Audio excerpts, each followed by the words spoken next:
Okay, and here we are on the next aqueduct on the trail, the Chittenango Aqueduct, Chittenango Creek Aqueduct.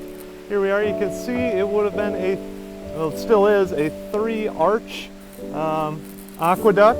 Let's see if I can get over here and we can see some of the arches. No, you can't, but this is Chittenango Creek. It's passing over. Great stream. I've lived along it my whole life. This offers a stunning view. A lot of great views on the Erie Canal. This is one of my favorite though. You can see the rolling hills of Madison County and Chittenango, New York. You've got your nice classic red barn right over there, overlooking the fields. And this Chittenango Creek, a very important source of water for this section of the Erie Canal. In fact, Chittenango Creek, huge source of water for a lot of central New York. 1/5 of the water in Oneida Lake comes from Chittenango Creek. And where we are now, again, the enlarged canal. You can see here kind of a better view of what the canal going over an aqueduct would have looked like back in the days of the enlarged canal.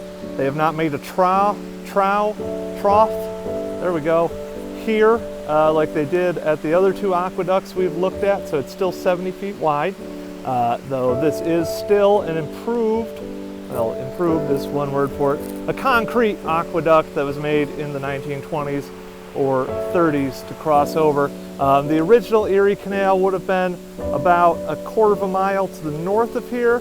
There are still some abutments to that original aqueduct, a little ways up the stream. Difficult to get to, but if you like getting bit by mosquitoes, you can always check that out. This is kind of the start of where there's one of the largest divergences in the enlarged versus Clinton's Ditch. To the east of here is a geographic feature known as Clay Hill. As the name implies, the hill made out of clay. The canal originally went to the north of it, took a winding route, but now they've made a much straighter route, which we can see here. Look at that, nice and straight on the southern side. So there's also a very well preserved section of Clinton's Ditch to the north of here, though that is on private property, very hard to get to. You can see it very well on Google Maps though. Yeah, and also I would check out the Erie Canal Mapping Project at eriecanalmappingproject.com. It's a great resource to kind of see what I'm talking about these different routes of canals. Now I'm going to go head on down the canal a little ways to Chittenango Landing, a very unique structure on the canal.